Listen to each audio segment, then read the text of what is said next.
Welcome, everybody, to Catfish Weekly. Along with Chad and Josh, I'm Lyle. And boys, we're looking for cool weather after today. I'm so happy. You're finally out of the 90s? Yeah, actually, for the next 10 days, we're looking at low 80s to mid 80s instead of high 90s and low 100s for a while. Very nice. I'm excited about that because it's been so hot.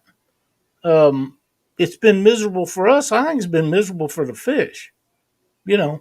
But then before the show started, Josh said that he'd been on fish today and just wore them out. So yeah, we only got up to about 75 here today. So yeah, it was a little higher than that here. We was in the mid 80s or low 90s, but still 10 degrees. And yeah, it was nice being out there on the water and not sweating to death.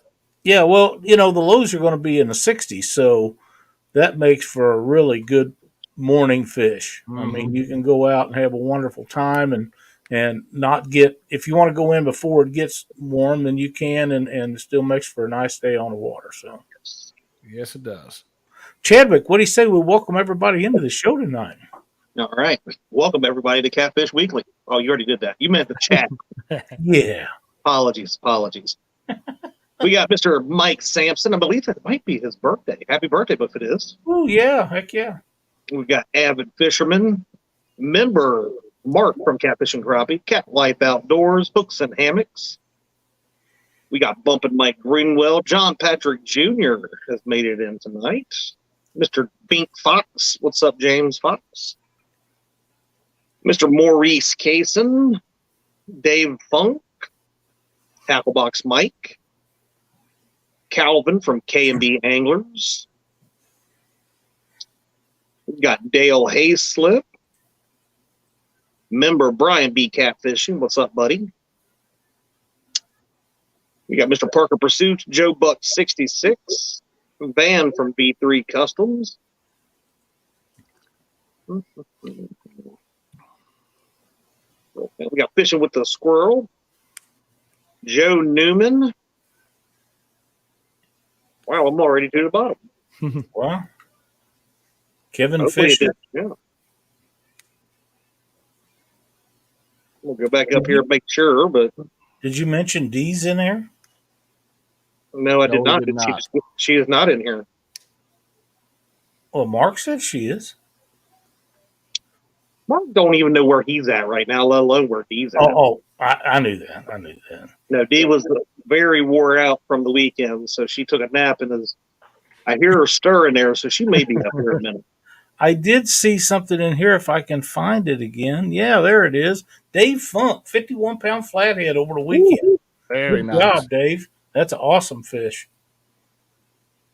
We got the weekend angler. We do have him. Skip from Clearview Outdoors.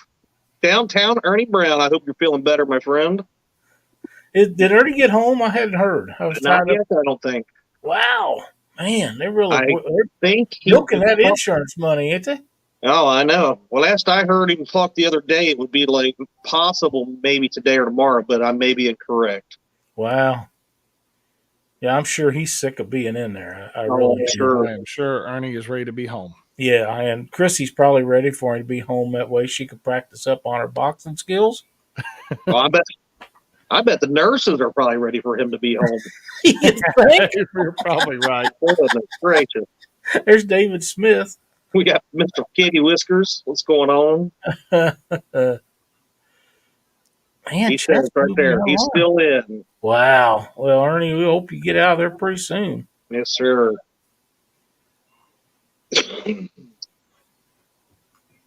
Evan's welcoming D in there. Are you sure she's not in there? I know she's. I can almost hear her snoring still. Oh, wow. Hey, Yeah, Mark. I probably wouldn't have said that. I don't think I'd have said that.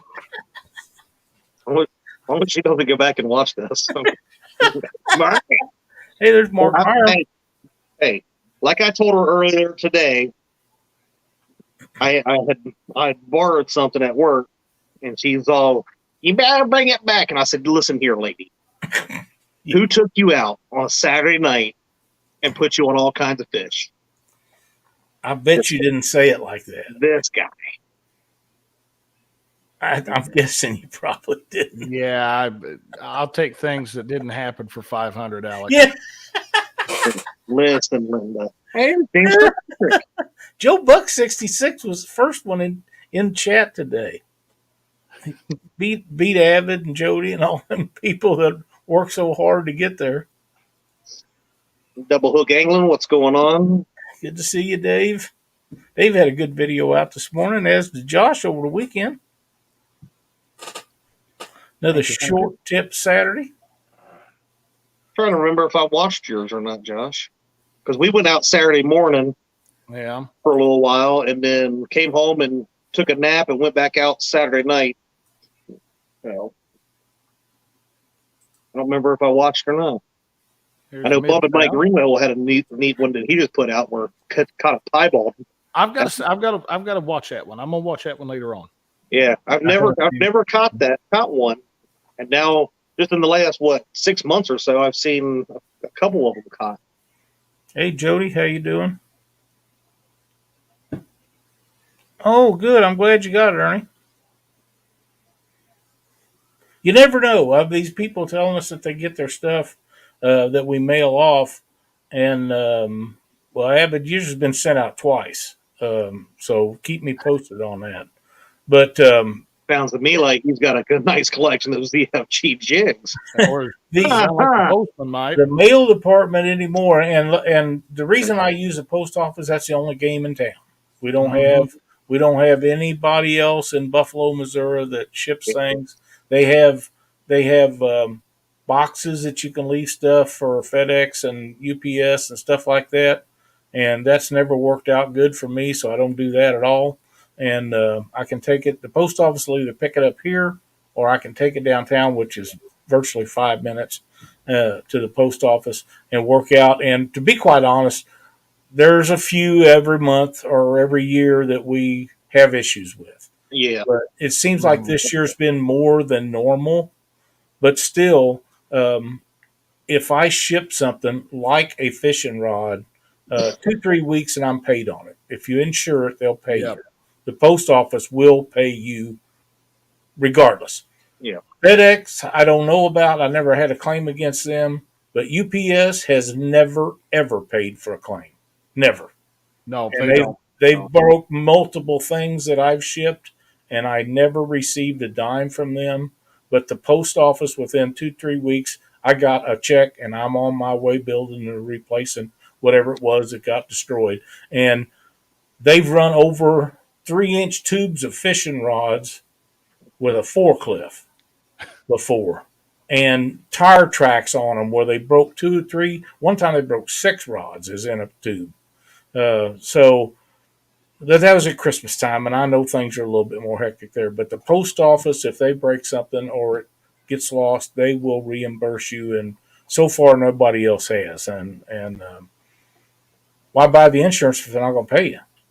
Exactly. But I tell you that all of them, UPS, FedEx, DHL, USPS, all of them are behind. They're slower than normal and all that kind of stuff. And can you tell why that is? Part of it's just the trade lane. When you're trying to put so much through on planes, when you can't, because people are trying to go air uplift versus the ships, because the ships are taking so long, 1, to get to port, 2, to get unloaded and all that.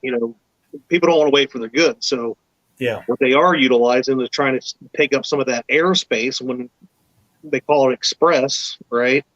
And even that, it's getting behind. You have the customs that you have to deal with and all that kind of stuff and a lot of different things. And earlier I had problems last year and earlier this year, but so far other things right now, things that I order, I've been having better success with. But well, I mean, I know people that have ordered express, paid the extra where they would get it within 5 to 10 days, and 3 weeks later they still haven't gotten it. So it's troublesome.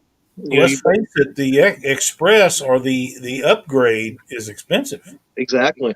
It really is. It costs you a lot of money to have one next day or 2 day shipped to somebody. It's a big investment. So if it doesn't arrive in that time period, you should be upset because you paid a bunch of money to get it there and it just isn't happening. But I try to talk people out of that anymore because so many times it just don't make it on the deadline it's supposed to. Yeah. Well, you got too, like the war in Ukraine and all that kind of stuff going on. That's taken.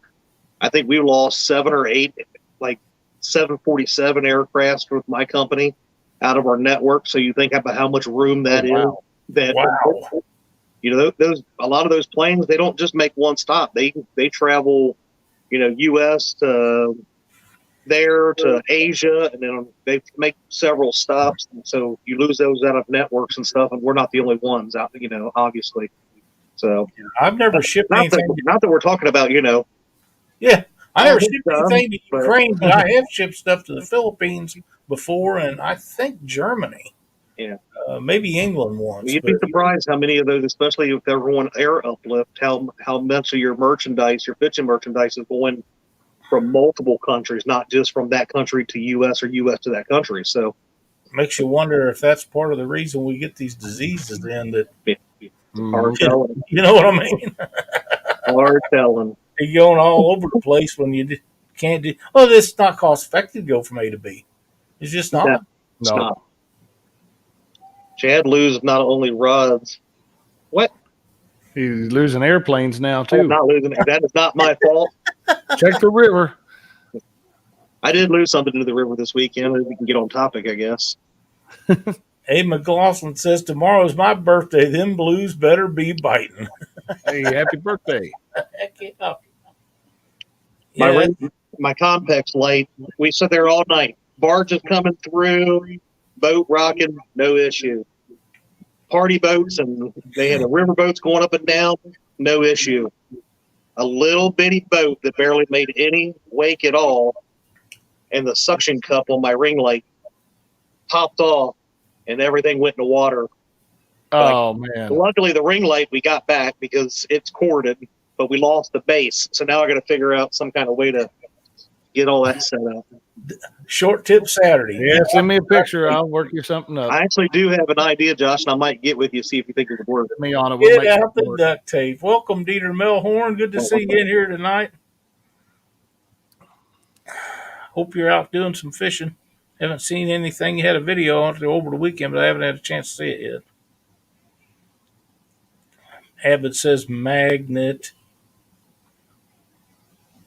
Well, they come with the ones that have the suction that you press the lever down and it seals. And I've never had an issue with it. I mean, I've been out there, the boat, like at a 45, almost 90-degree angle where we're going overboard, and the thing not pop out at all. I don't know what happened. It was on there for about 5 or 6 hours before it happened. Tackle Box Mike says, I wonder how long the U.S. Post Office used horses back in the day. It would be cool to see a horse show up with tackle. That would be neat. That is so true. Speaking of that, I know this has nothing to do with fishing. Cindy and I was driving around looking for a place to catch perch last year or maybe even the summer before, and we found a restored post office out in the middle of, no place. There's nothing around it. There's a house across the road way back in the boonies. But they restored this old post office. It's a one-room, really tall, upright building. It's painted white with black lettering and stuff on it. And it's sitting right along the side of a gravel road. And I've got a picture of it somewhere. It's a pretty neat piece of history. And it's up around the Tunnel Dam area, if any of you know where that's at on Lake Ozarks. But it's, I'm guessing 5 or 10 miles from a hard road. Pretty neat deal. So just thought I'd throw that out there. But that has nothing to do with the fact that it's cooling off. And I will say, I was getting ready. That's all I had to a minute ago. But if the fish are going to start biting, Josh says they was on fire today. They were on fire today. I've noticed, the bite starting to pick up around here too. Finally. Well, I have a couple of questions to ask you guys about that, but I think when the weather cools off and the water cools down, the fish will come out from behind them shady spots and out from some of them weed beds, the smaller fish especially, Mhm. and out from under docks and things like that where they've been in the shade because they want out of that bright sunlight part of the time too. They'll come up from the real deep water into shallower water and they're going to be feeding. That's my opinion. Josh? Yeah, Look we've had the I've seen the water temperature drop. I mean, here just a few weeks ago it was sitting at 88. Today it was sitting at 82, and the fish were cooperating with it. They were out there on the flats. They were feeding. Several times today had doubles. You can't complain about that. And those fish are going to be putting that as long as this weather holds. I mean, this could be false fall. We always have false fall. And then we go back and we get that week or two of 100-degree weather again. But, as that water temperature starts to cool, they'll come out. They'll catch fire. I agree. Looking at what we were talking about the other night, Saturday morning we went out and we were marking just massive amounts of fish down on the bottom. And our rods looked like friggin', I don't even know, like somebody was ringing bells. All of them were going crazy, but nothing was even hitting them, like pulling them. And we ended up, we're like, okay, we're going to go deeper because we don't know what this is. This is either gars swiping them because we've seen gar on top of the water, or it's the babies. And lo and behold, we reeled up all of the rods, and 2 of them had channel caps on about this long. Yep. So that's the only 2 fish we caught that Saturday morning. But last night, like you were saying, that water, we were up about 84, 85 is the hottest I saw. And it's down now into about 80 to 79. It's starting to kind of fall a little bit. Your water temperature is that low? Yeah, it's down to fluctuating between that. The other day it was a little bit cooler, it seemed like, and then Saturday night it was like 80, 79 and a half, somewhere in there. But we were finding those fish, I would say we were fishing about 23 to 28 feet instead of fishing where we were normally fishing at 35 range and stuff. So, but it was very active. Yeah, UND had a good night the other night. We did. We didn't get out there till about midnight, right before midnight, and we was planning on fishing till I tried to get her to leave at 7, and that didn't happen. Well, we finished at about 8 o'clock. We caught 10 all blues except for 1, and about 400 pounds of garbage that day. Wow. Yeah, I appreciate you picking that up because it's a crying shame that people trash up the waterways where we all fish and put our boats in and out and bank fish and different things. And Abbott does have a program for that, picking up trash. But I'm glad that you all took the time out to pick up some stuff that the other people doesn't mind. They just discard things and with no realm of reality on the effect that it has on us and everybody else that fishes. Thank you, Creole. Thank you so much, my friend. But yeah, there's no there's no reason for people not to take their trash out. If you pack it in, you can pack it out. It's just people are lazy. They are disrespectful, very disrespectful. I will say those fish that we caught, I don't know what you noticed on yours, Josh, with the cooling temperatures, but the bellies, they are definitely packing on the weight now. Their bellies they were. Now, I was fishing on the Ren today. So, I mean, I wasn't catching anything big, but they were all out there feeding. They had full bellies and they were not messing around when it come to biting. If they'd hit, big ones, little ones, didn't matter. They were slamming those rods. Yep. That's good. That means they've been at it a while. So, yeah, I definitely see a difference in the last last 2 weekends has really started to get a lot better. That's I think it's just that time of the year. Although I believe the season is earlier this year, seemed like you got the hot weather a little earlier than we normally do, and now we're getting the cool weather a little normally. Now I know we got some hot days coming. We're not done with those yet, but I'll take these 10 days of low mid 80s because them 100-degree days don't suit me. I just don't care much for them, and it makes it easier and a lot more fun to be out there if you're not burning up the whole time that you're there. Yeah. So, and I know the fish feel the same way. You know, like I say, they've been under docks, they've been underneath trees that are falling, any place that they could get out of the sun because they got to eat. So they're going up where them bait fish are at, but they don't stay up there very long. And mostly at night, I think that's one of the conceptions that people about feeding at night is from hot weather because they don't go up shallow when it's hot like this. Usually, they stay down in the deeper water. If I was sitting here thinking about that when we were talking just a minute ago, and light penetrates to what, about 30 feet? Yeah, right. Depending on clarity. Depending on clarity, right?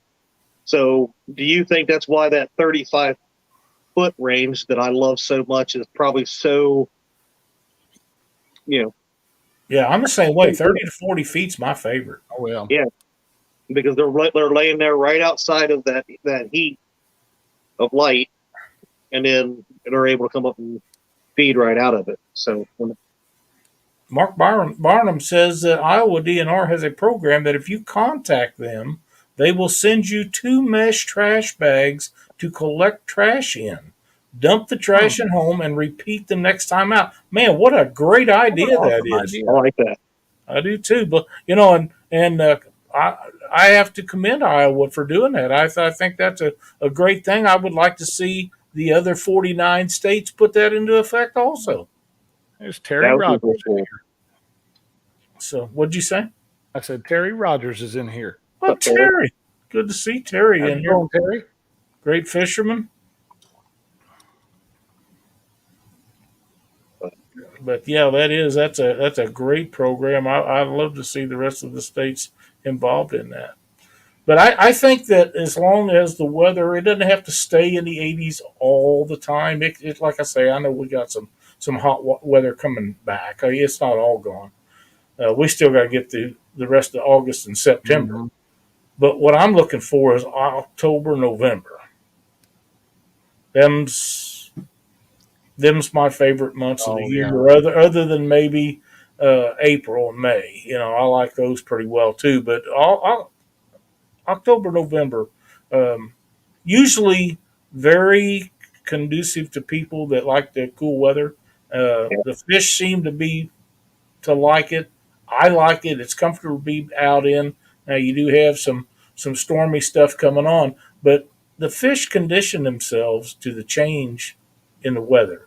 They from winter to spring, spring to summer, summer to fall, and a lot of people change size of baits. They change their hooks. They change this and that.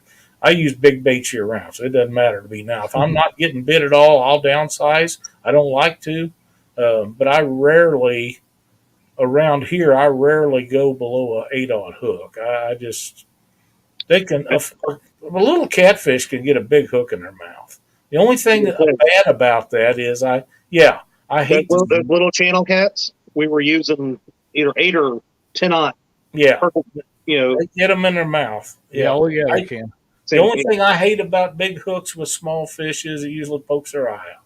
For some reason, they'll find that eye a lot of times. But I've caught them with no eyes, and I've caught them with one eye, and they're fat and sassy as can be. Just goes to show that the fact that they do use their whole body as a taste bud, if they lose an eye, they still find a meal, But I do, I do see that. And I know Dieter, him and his son does a lot of deer hunting in October, but I don't do much of that anymore. And even when my boys was growing up, I would take them up, and we had blinds set up, and they'd go deer hunting, and I'd get in the boat and fish right around where they's deer hunting, and I'd fish and they'd deer hunt. But I'd done all the trips to Colorado and all that stuff long before, and it's not as important to me as it used to be. That's right, Frank. I like big baits. I cannot lie. It just eliminates the little fish from bothering you. If you don't want little fish, now if I'm going after eaters, a 7-aught hook and some 1.5 inch size cubes of bait is perfect. And you catch a lot of 4, 5, 6 pound fish that way. Oh yeah. But I And think Chris, we've had a lot of rain around here, this summer and stuff too, which kept that water. It was really warm rains. So now we're starting to get into those cooler rains. They're really bringing the water down, and I think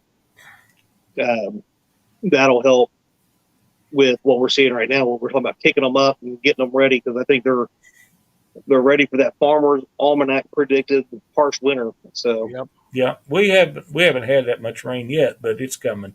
Good night, Chris. Thanks for joining us. Get your step ladder out so you can get in bed, my friend. I would never say that kind of thing about him. Wow. Night, Chris. Hey, there's Betty. Back calling the possum a long son of a gun right there. Welcome, Betty. But yeah, I'm looking forward to the cooler weather, cooler water, and I think everybody is. So it'll be a lot of fun. And another thing that you guys may or may not have noticed in your area, but for me, finding bait in the areas that I'm fishing seems to become easier when the weather cools off. I had all my bait that I needed today and still got some home with 2 throws of the cast net today. There you go. I have to spend an hour looking for it. Yeah. That's the hardest part is finding it. And then you got to throw the net to get it. But if you can't find it, it doesn't really matter.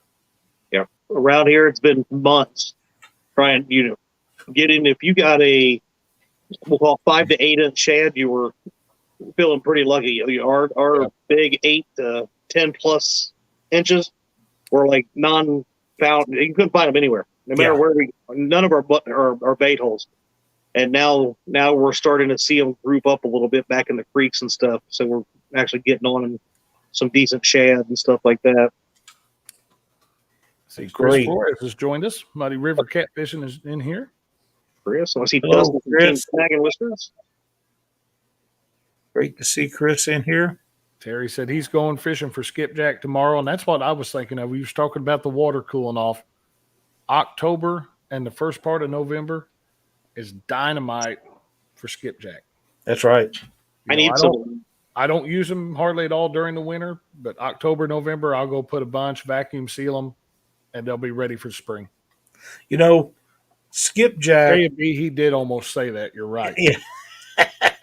Skipjack, you can vacuum seal, and they will keep very well. Mm-hmm. I have fished a lot of tournaments and caught a lot of fish on frozen skipjack. Now, I've had my times with frozen shad and different baits, but skipjack preserve, in my opinion, for frozen bait, they probably preserve as well or better than almost anything else that I'm aware of. I would agree. And I will use them all winter long. I will switch over to my primary bait being gizzard shad, but I will always keep skipjack in the boat. Yeah. If you're fishing river systems now, it doesn't do much good to use them up here in our lakes where I've been fishing because they don't know what skipjack is. Mm-hmm. It's not that you couldn't catch fish with them, but they know what shad is. Yep. But they don't know what chicken is either. I was saying, True. So I'm going to talk about chicken. You and your brother Dieter. But I've caught plenty of catfish in lakes that have no skipjack in them. It's we go back to Mendota. They don't have shad up there. They don't have skipjack up. They don't have anything. But they do have bluegill. And I have thought about taking shad up there and trying that.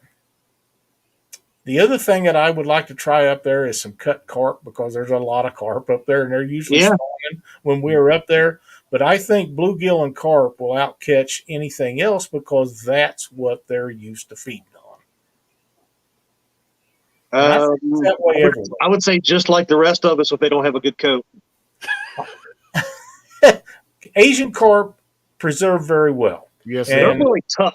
So their skin is so tough that once you get a hook in it, you almost got to cut it off but the meat preserves very well. And when I do those, and I've told this before, you guys can chime on this in just a second. I cut the tenderloin part out of the fish and throw the rest of it away.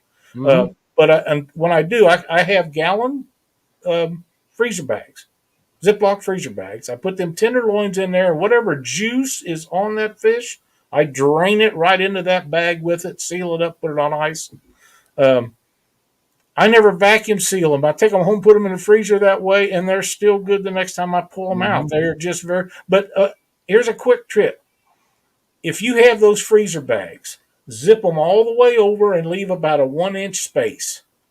Dip that in the water, and the water pressure will push all the air out of that, and then zip that 1 inch in. And it's not like vacuum sealing, but it's the closest thing you can do on the water. Throw it on ice, and it'll preserve your bait very well. But Asian carp, I've caught fish on Asian carp where there wasn't no Asian carp. Don't get caught with a live one. It'll be your butt. But if you do it like I do and just cut pieces off of it and try that, they're just like any other fish. They stink. They've got an odor to them, and they do stay on the hook better than any other bait I've ever used. We'll probably be using them up here before long. I showed you we have them little babies that was. I'm telling you, I know it's illegal, and I have never done it, but I always have wanted to catch Asian carp about 6-8 inches long and use them live for flathead fishing. You can't do it legally, so I have not, but I think that would be dynamite bait for flathead. I think down there in Mississippi, where everywhere else, I mean, what would it hurt at this point? They're so friggin' thick. Well, I agree. Taking one out of the river is not going to do a whole lot. Yeah, the law is the law. Species. I get it, and I'm not saying that. I'm just saying. I don't think it hurt anything either, but I'm not going to. Yeah. I would be the only guy that fishes doing it that would get caught. You know what I mean? Oh, yeah. No, but what I'm saying is they are so ingrained into the river system down there, you might as well call them a part of the ecosystem.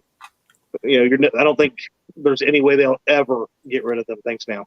So, Creel says he roughs them up a little bit before cutting the fillets, releases the blood into the meat, and he's being nice about that. I'm probably not going to be, but if you have a little baseball bat or some kind of something hard like that to pound the sides of them fish, it'll draw the blood into the meat, and they'll preserve with more blood in the part that you're using. I hang those things up, cut their tail off, and they'll bleed all out their tail, and they put that down in a little bucket, and then when you cut your meat off those Asian carp, throw it down there, and all that blood in that bucket, it'll soak it up.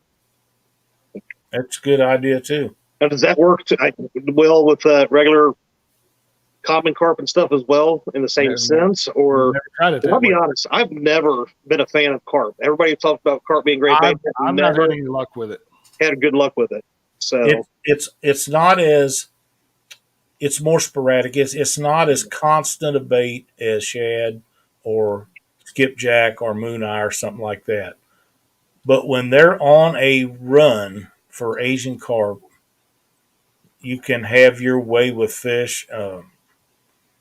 There was a time here about 3 years ago when bait was so hard to get that all the guides along the Mississippi River was using Asian carp because it's the only thing they could get. Even the people down south that was bringing bait up and selling it couldn't get skipjack. They would disappear. And what I think what happens is they just go really, really deep when the weather gets hot like that. But they go and they was using them. And my theory has always been the hotter the weather, the better that works for bait.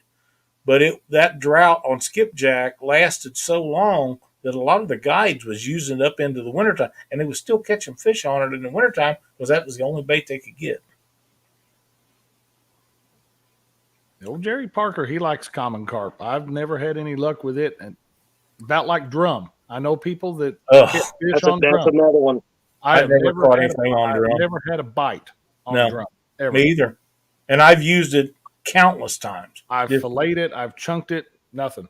Yeah. Exactly. Well, it's not fit to eat, and it's not fit for bait. That's the quite way. Now, with that being said, I have a 1 gallon container of skipjack oil in my garage. You've mentioned that before. And it's actually set so long that it's separated. Just I take don't it know into the hardware store and have them put it in one of them paint paint mixers. shaker. you can just shake it up and that'd explode. Oh my God. Oh, But drum to me would be the perfect scenario to try that skipjack oil out.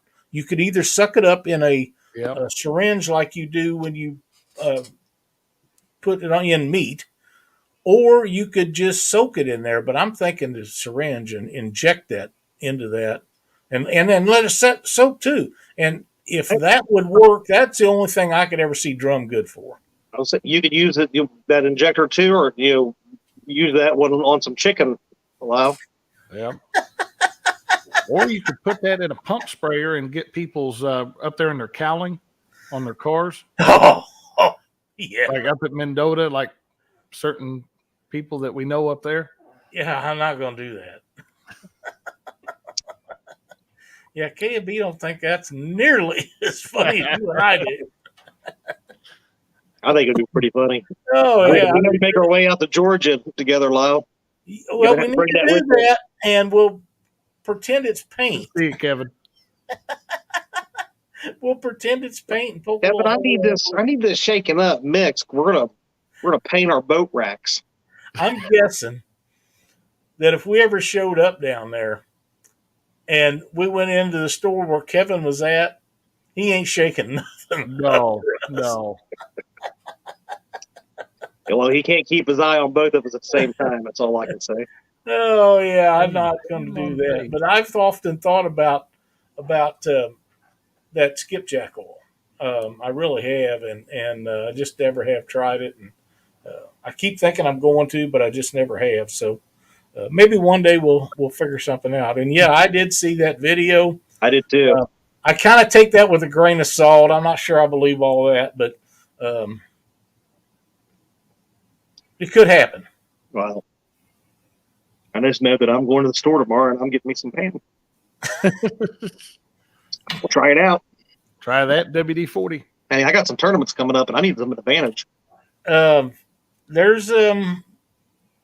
WD-40, Ivory soap. Yeah, there's all kinds of stories. WD-40, I don't believe I agree with putting in our waters, but yeah.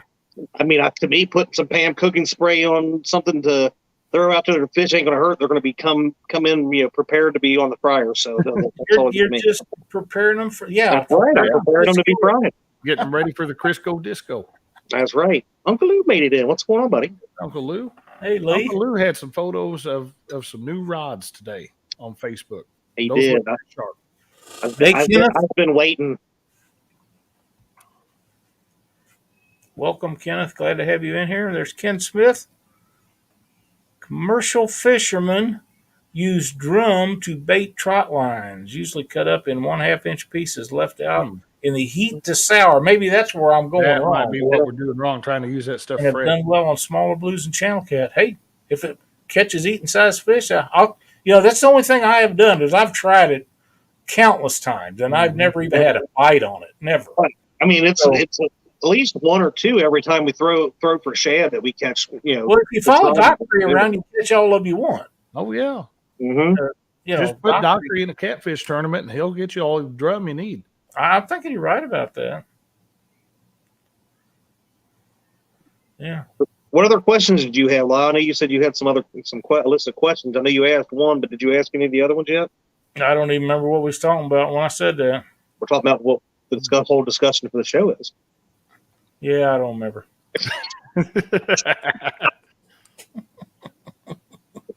We've lost him now. All right. What? Bill, call me after the show, and I will tell you what I am getting me, or I should say what D is getting me and her. But if you want any, we can talk that out. What? But yeah, No, I don't remember. I know we talked about some kind of questions about something, but I don't remember what we No, thought. you said you had a couple questions written down for tonight, talking about the transition. We're coming up middle of August. Normally, this is the hottest month of the year. I think we're kind of past the hot part of it, and Yeah, I think a lot of the hot part was transitioning in the last of July. Yeah. Yeah, June was awful July this year. was definitely like August this year to us. I think so. I think so. But being a little bit older than you guys, from the time I remember stuff changing, I remember my birthday's in the last part of October, and I remember having snow on my birthday a lot of times growing up. Yeah, You That was 'cause never there was see an that ice anymore. age. What was that? That's because there was an ice age. But you don't see that anymore. And it seems like the seasons have shifted. Maybe as much as a couple of weeks. And people look at me when I say that and they there's something wrong with you. Maybe so. But I just feel like that in my opinion, they've changed in as much as 3 weeks from where they used to be. Yeah. We get cold weather later or earlier, and the seasons have just kind of made a thing. But I get so tickled with the people talking about global warming. Global warming started at the end of the last ice age, and it's never stopped. So let them politicians feed you all that horse shit you can take, because it makes no difference. It's going to continue to warm up until the third ice age. I can tell you there was something I watched a couple weeks ago made it so abundantly clear how stupid that is. If you look at places like Florida, where developers continue to pump money into developing all these beautiful big houses and all these, shopping and everything that they're doing down there, if they really was, about to go underwater, do you think that those people would be investing down there? No. That's right. Yes. No, they wouldn't. 100% correct. Because All of the money. they're not going to take a chance on an insurance company not paying them off. Absolutely not. That's a fact. Uncle Luke says 64 degrees here and 2.5 inches of rain. It's still raining. Here comes the water, Lyle. I'm waiting for it. I'm ready for it. All day tomorrow. We're supposed to get it all day tomorrow and up into the morning the day after, and then look out from then on. We're going to be trying to do some stuff. Yeah, it's supposed to rain all day tomorrow, and I'm okay with that. Yeah, I am too. I just seen something here. Oh, here. Well, it keeps moving. I like that one. That's the one I was going for. Van, what's wrong with you? I don't think I'll make the next one. I really don't. I'm hoping not. Anyhow. Our climate is controlled by the sun. The sun is controlled by galactic current. It's called a micronova every 12,000 years and a 6,000 year half cycle. Last half cycle, Noah's flood. That's very interesting. Pretty interesting comment there. Yes, it is. Very much so. So what do you guys got planned for the weekend coming up? Right now, I'm trying to survive the week, and then we'll see. Now, we are out of commission on Saturday, but I think I'm going to go bank fishing Friday evening, and then maybe try to go fishing a little bit on Sunday. But so, are you thinking about taking Christina bluegill fishing? We might. If it cools off, they'll finally come back, because they're deep, ain't they? Yeah, they ain't been worth trying. They ain't been on the weed beds where they should be. So yeah, and around here the water's not up. For what weeds we got, the bluegill aren't in them. Right. It's been too hot, but the weeds are out of the water here because we went so long without rain. Oh yeah, I bet your stuff was way down.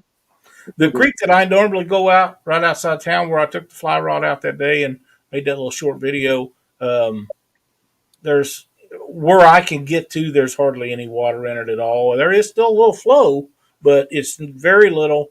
And the next big hole is you have to walk down the creek bed about a mile, and there's a big curve down there, and I just ain't walking that far.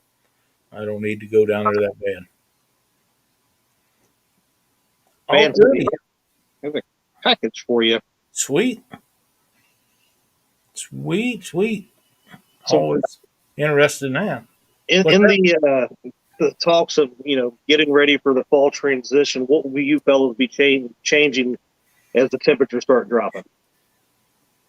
Yeah, once we drop below 52-degree water, I'm on the anchor. That is when my drift bite seems like it goes away right about 52. So, What about you, Lyle?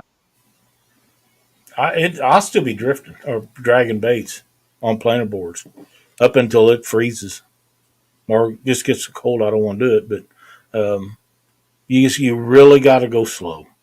You'll drop your current speed down where you're pulling baits from 0.4, 0.5, 0.6 to 0.1, 0.2. ooh, And you will be spending a lot more time in coves, and especially deep coves with shallow sides. And if the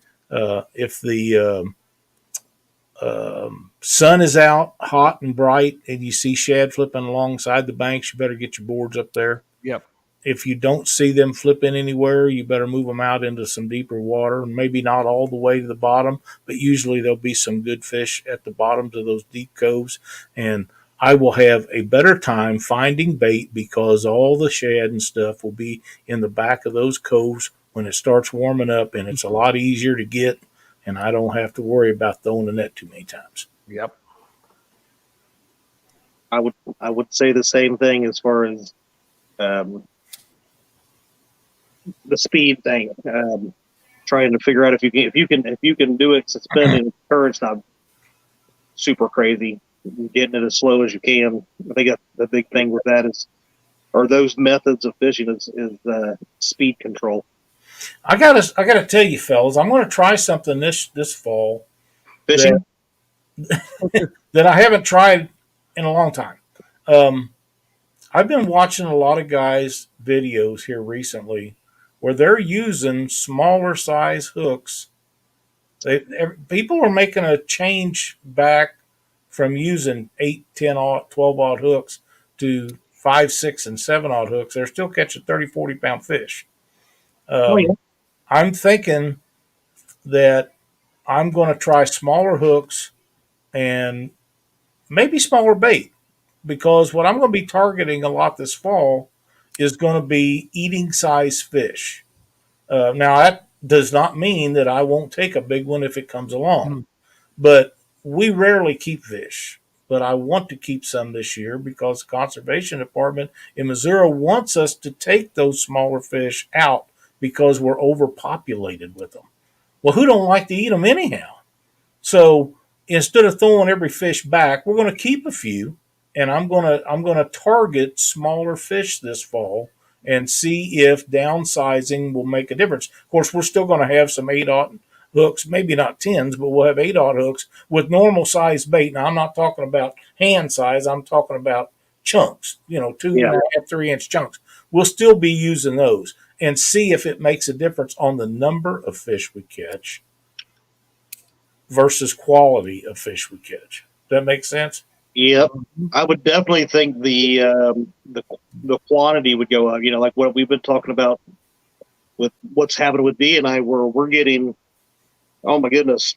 Like I said, I don't know how many fish we probably would have caught the other day, but the same thing with dragging baits a couple weeks ago up in the creek there that we was doing.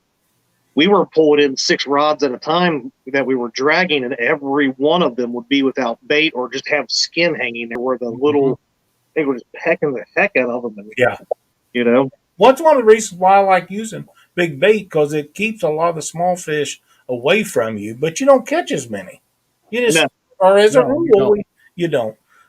Richard says that him and Stephanie caught a bunch of eaters Saturday and missed some on 8/0, switched to 5/0 and killed them. See, and that's where I'm at. You got to be willing to change up your tactics. I think that you're right. You're getting baits back that are skin up, downsize them a little bit. I think that a lot of the problems with me is for so long all we did was we didn't even go out and fun fish. We either was pre-fishing or was in a tournament, and you have to get out of that mindset to get back to doing things that you used to do. And so that's what we're going to try to do this fall. Well, I mean, it too is, especially with the YouTube frame of mind, obviously you're looking for, numbers when you're live and stuff like that to make it entertaining. But when you're trying to do video, you're out there tournament mindset of you're wanting to show people the big fish, right? Which, people like Josh and I can't do. But, we're trying. But you have to change that mindset. If you're wanting to put some action-packed fishing in front of people, you got to do that. Or if you're going for eaters, quit worrying about the 8, 10, 12-aught fish, or hooks, and go after the fish. Mm-hmm. That's exactly right. Well, we want to keep a few and eat a few, so that's how you would do it. Chad, do you have the? I do. You do? I got it ready. You ready your mind? Let me pick up a couple of things out of the magic box over here. Oh, you tell me what the I want that word. That's going to be our hashtag. What magic box? Magic box. Kids, you need to move.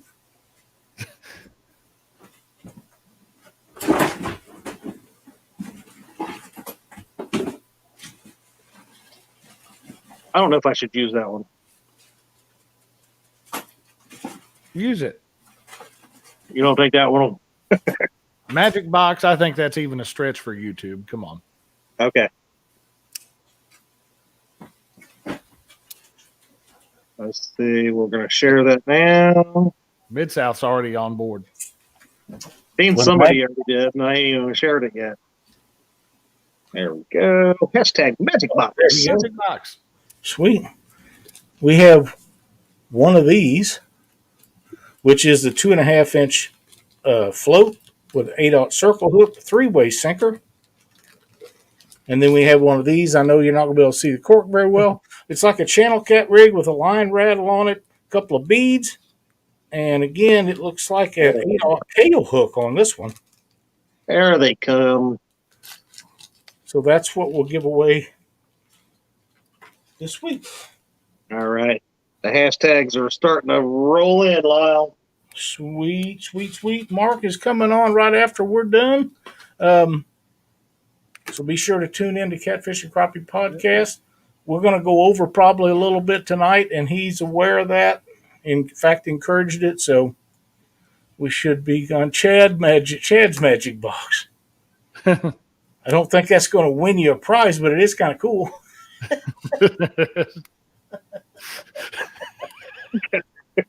I'm glad Dad thinks about magic box.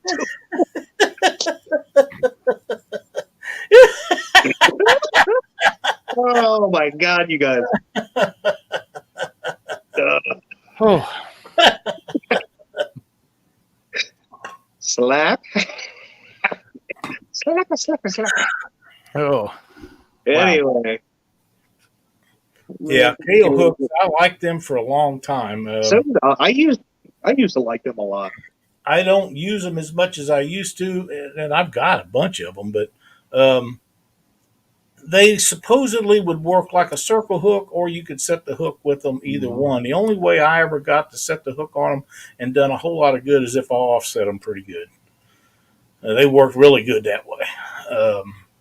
I still consider them a really good flathead hook, but after using those 9 and 10/0 Gama Big River hooks, I'm convinced that's the best hook for flathead fishing if you're setting a hook. It's the best one I found. You can lay it on one, and they're very strong, don't break, got extremely sharp point on them, and if you're going to catch flatheads, they are awesome. Oh, Van, thank you so much, buddy. Does anybody remember Little Stinker bait for catfish? Yeah. Yes. That sounds familiar, but I don't know that I do. Yes. Yeah, it came in a tube. Yep, sure did. You had a little teardrop thing, and you stick that in, and it stunk. It was horrible smelling. You get that on your hands, you smell it all night. That's exactly right. And for those that wonder what Van has joined, we have a join button at the bottom down there, right below where you can run down there and hit the like button if you enjoyed the video. You can also join that and be part of our membership into the Catfish Weekly family, or you can just subscribe. We'd love to have you in any part of any of that. So please consider doing that while you're in here. And we would also very much love and appreciate giving the thumbs up. Yes. It's always appreciated. We got close to 80 people in here right now, and we're sitting at about 50 thumbs up. Been noticing a little bit of forgetfulness on a lot of different channels, and myself included. Be sitting there watching, get ready to leave, and be like, "Oh, I forgot to hit the thumbs up for them." So just make sure you please do that for folks. Right, and you don't have to do it only during live. If you're watching our stream after it's loaded onto YouTube, the next few days or weeks later, you can still hit that like button in. It still counts towards the count. Yeah. We got talking about that little stinker catfish bait. We kept the little rubber dip tubes, that you could fill up with that. You know what we started using instead of that smelly stuff? What?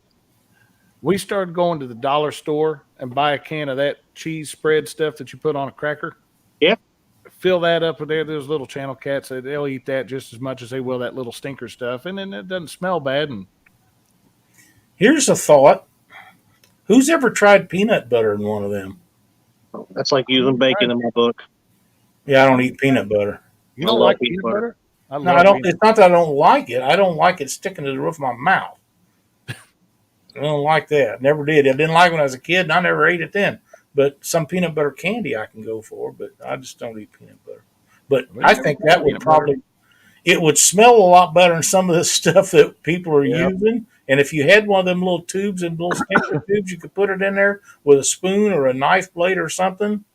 Be worth a try. Yep. Sean T, that's what we used to do. We'd fill the dip tubes up and get the lines out in the water. If you got hungry, you just take the cheese and you one for you, one for me kind of thing. I'm thinking that the peanut butter would be a lot better. You get a snack out of that if you really had to. I'd run out of bait, both of them pretty quick. I'd have a spoon of peanut butter. You'd have a treble hook in the side of your mouth. And I need a video of that. We tried a grape one time because we were out fishing and Caitlin she had a bag full of white grapes and she was just eating grapes like crazy. She said, "Dad, do you think catfish like them?" I said, "I don't know." She goes, "Let's put one on a hook and try it." So we let that grape sit out there. Nothing ever bit on it, but we gave it a shot. Well, they'll eat mulberries, so I don't know why it'd make a difference. Yeah. Alpo dog food works well too. And it's soft, or it used to be. I guess it still is. Alpo used to come in a can, I think. Yep. K&B says do a 1-versus-1 chicken versus peanut butter. That's all you, Kevin. You just jump right on that, and I'll watch it when you come out with it. I'll give you a thumbs up. I'm not sure if I'll watch it. And I definitely don't use Vienna sausage. What is wrong with you? This is all human food. What's wrong with you all? Who was talking about doing a stink bait challenge or something at some point? Somebody here recently. I don't know. I lost a lot of weight whenever I did or something like that. I don't remember. But I lost a lot of faith when we did the 1v1, and Larry and Cody in 3+1, they decided to make me use all store-bought baits. And yep. I remember that. You had to sing songs and stuff. Yeah, I will say that I did win that one, and I caught fish with everything I thought, but peanut butter versus bacon. Hell, grocery bills are too expensive now to be using store-bought bait. Holy crap, yeah. Oh, yeah, you can't afford it no more.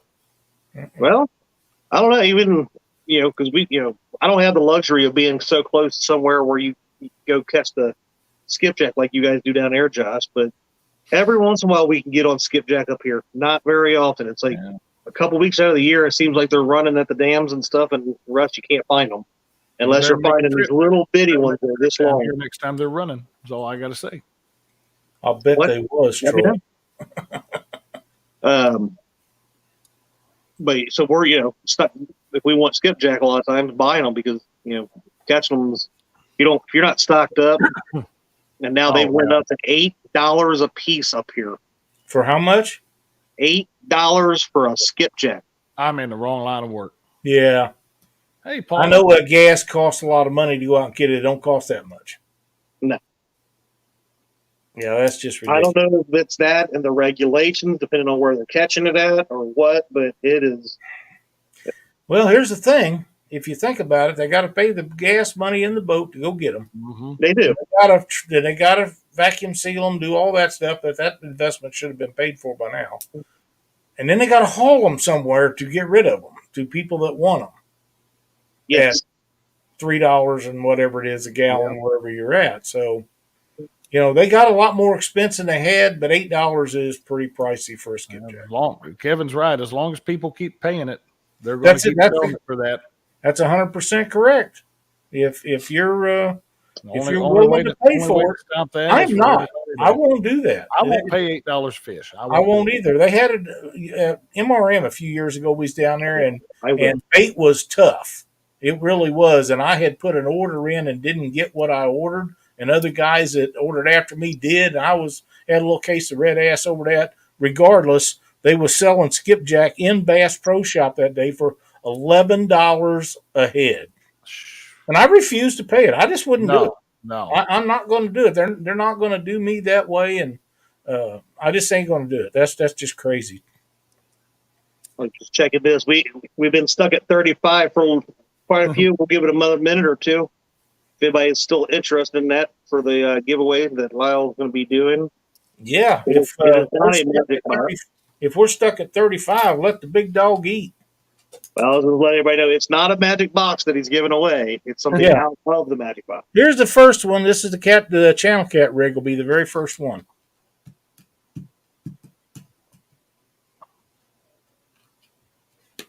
Kevin, I think that's called a tarpon, buddy. Yeah, no doubt. 48-inch long skipjack. Yeah, it better be big for that. I remember buying them for $1 a piece. It ain't been that long ago. You pay for them in advance, and if you waited and didn't pay for them in advance, it was $2 a piece. They used to be so thick behind Kentucky Dam that my dad told me the story when he was younger about laying down there on the rocks when they'd go down there. They'd go down there and snag spoonbill. Yeah, so they'd be back there snagging those paddlefish, and they'd get bored or worn out or a little bit of both. And laying down there on those rocks, sticking those skipjack with a pocket knife as they'd swim past because they were everywhere. Yeah. We used to make skipjack trips down Cumberland City. We'd go over New Year's weekend every year for several years. We go down there. Last time I had like 60 some of us down at that motel. We just having a blast. Wow. And I brought back almost 600 that year. Of course, they've changed the regulations now where you can't bring back that many, but. And that's okay. I'm all about that because I think that's a lot of reasons skipjack are harder to find now than it used to be as over harvest. But man, that was so much fun, and you could just catch the fire out of them. Here we go, fellas. 3, 2, 1, go! Magic box.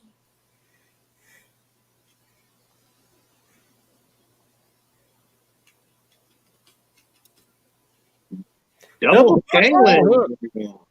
Congratulations, buddy.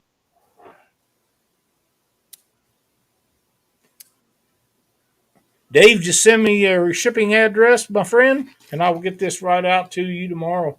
Thanks so much for watching the show. And for those of you that haven't checked out Dave's videos, Double Hook Angling on YouTube, does a lot of jig tying if you're into that kind of thing. Also does some live streaming, just got everything set up to do that. Very entertaining. You'll love it. Be sure to check him out. All right. Just let me know when you want to do the second one there, Lyle. Well, yes. If anybody's going to get in, they need to hurry it up and get on in there. 45 in there. Yeah, we have 45 entered in now. Okay. I'm going to see. We got 72 watching, so you would think that we could get a few more than that. There's Kevin Baker. Well, one of them is me, I think. Did you enter the drawing again? No, I'm not entering. But if my name comes up, I'll spin again. I kept entering during pool party just to see how long it would be before Christina said something, called me out for it, and it didn't take very long. No. Hey, there's Freddie.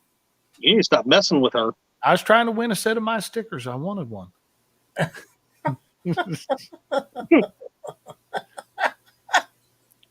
Hey, Lance, how you doing? We're going to give about 10 more seconds, and I'm going to give her a spinneroonie. Let's do that. Yeah, we picked All up right. a couple. We're 47 now, so All right, here we go. 3, 2, 1.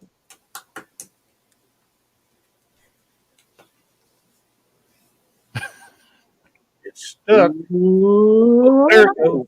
There we go. AJH. AJH. AJH. You can message me on Messenger, either my personal stuff on Catfish Weekly, or you can email me at catfishweeklytv@gmail.com and send me your full name and shipping address, and I will get that right out to you. Congratulations, gentlemen. Absolutely. That's awesome. Glad to see you win. And Now, look, you don't even know how to spell your name. who? Calvin from K&B Anglers. I'm pretty sure you don't. He said, that's not how you spell my name. Y'all. Not how you spell my name. Wow. Hey, there's Paul Smith. Welcome to the chat, Paul.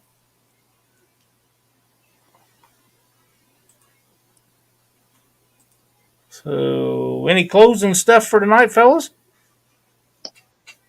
Let's see. Yeah. Please pick up your trash. Don't throw it in the river. Oh, yeah. I'll be working on trying to get that video out here as quick as I can. But yeah, I commend you guys for picking up all that trash. It's a shame other people don't pick up their own trash. But we've drug out bags and bags full of that over the years, and never thought anything about it. You just look at the people, and you have to consider the source of the people that's leaving it there. And them ones that's leaving them needles and stuff there, it's a shame you're able to do that, because you're endangering the life of everybody that walks down through there. 100% agree. Yep. But I hate to be that way, but I am that way. a lot of us take buckets and stuff when you're bank fishing, or maybe even take an extra bag with you or something like that. But that just let me seeing bags of garbage floating down the river. Mm-hmm. Yeah, that's too bad. And, I'm glad. I don't know what it was, but it lined up perfect. We had planned on leaving at 7. We reeled up about a quarter after 8, and when we were literally 40 yards from the mouth of the Licking River, and as we was pulling the anchor up, I said, "What's that?" So it just worked out that we saw that garbage. So, and it's not like there's not trash cans at every boat ramp. Exactly. Oh, yeah. Or every store you go to, or your house, or whatever. Home with you anyway. Yeah. Don't throw it out there on the. That's right. And for those that are interested, don't forget, Avid Fisherman has a program that you can be a part of. Forgot about that. About picking up trash where you fish, whether it be on the bank, at the boat ramp, in a boat, see it laying up, floating down the river, whatever the case is. Check him out. He can tell you how to get involved with his program about picking up trash. Well, I can tell you that we had about 1,000 pounds of trash in the boat. Probably not that much. It was probably, 500 pounds because of all the water it was soaked into it. Oh. Yeah. Oh, yeah. It took me and Dee both together pulling it from the net up, just rolling it. Yeah. There's Maurice Kaysen come in tonight. Freddie's in here.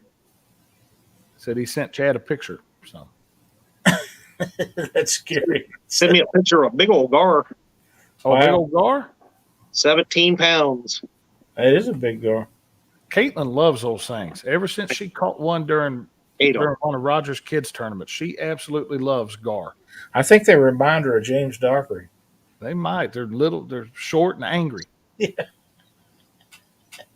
Any closing stuff tonight, Josh? I think we're good tonight. I was trying to come up with a tip. I will say this: it's not so much a tip as it is maybe an observation. I know most people don't work on their equipment anymore. They don't work on their boat motor. They take it and have it done. I don't. one, I can't afford it. Two, I know how to work on my stuff. But I started noticing when I was going down the river yesterday that my wide open throttle RPM wasn't running where it should normally run. So I figured it's been 2 or 3 years since I changed spark plugs on a 2-stroke. That's about the life of a plug. It's time to get new ones. And it was a good thing that I did because I found one bad one when I was pulling them out to inspect them. But I went in the auto parts house to get spark plugs, knowing exactly what I needed. And that boy there they only had 2 of them, so he was going to have to order me the other 4. He was trying like crazy to talk me into substituting their house brand. And I'm sitting there telling him, no, it's not going to work. And he finally, he pulled one out. I had time to kill. I said, go get one of those. So on a Mercury of that year, they're surface gap plugs. That means there's no electrode hanging off the bottom of the plug. The ones he was wanting to substitute had electrodes hanging down. If you put those in there, you were going to have problems. And so they don't know, especially in an auto parts store, they don't know boat motors. They're not paid to know boat motors. Know what you need, know what your motor takes before you go in there. To it. That could have caused a lot of problems. Yeah, because that might have stuck down there long enough to hit the top of the piston. Touch that top of the piston, and that would have been bad. Yeah, absolutely. See, J-Dog has made it in here. Good to see you, Jason. Monday night, Catfish Weekly is going to have a guest next Monday night. Let me get it up here because I done forgot the guy's name. It's Mark Greer with Whisper Pig Fishing will be our guest next Monday night. Mark's very knowledgeable. He has a lot of insight on a lot of things. He has knowledge about things that I did not know that he had. I had quite the conversation with him here a week or so ago. We are excited to have him on as our guest Monday night, and we are going to have a blast because he wound up like an 8-day clock. But he knows a lot about fishing and tournament fishing because he grew up in the era like I did of seeing BASS develop. And he, like I do, sees a lot of that going on with the catfishing world today, although I see a lot of it going the wrong direction. Now, we'll see what his insight is on it when he joins us. But it's going to be a lot of fun. The man catches a ton of fish. And if you haven't watched some of his videos, you need to go check him out, Whisper Pig Fishing. It's going to be a blast. So be sure to tune in there. And Thursday night, Chad and Freddie will be on the bait shop, and we will follow him up with Panfish Nation right after that. You have a guest, Chad? Yeah, man. Freddie? I might have him as a guest. Okay. Or he might have you as one. He may help me. Who knows? Yeah. Well, Mark and I will be on right after that, so be sure to tune in for that. That's all I got for tonight, fellas. All right. It was a great show. Appreciate you guys joining us. Be sure to hit the join button, like, share, subscribe, all that stuff. We appreciate it. Means a lot to all of us as we keep trekking down the field trying to get a grip on what we're doing here. We're trying to make it better for everybody. So if you enjoy what we're doing, please like and subscribe. See everybody next Monday night.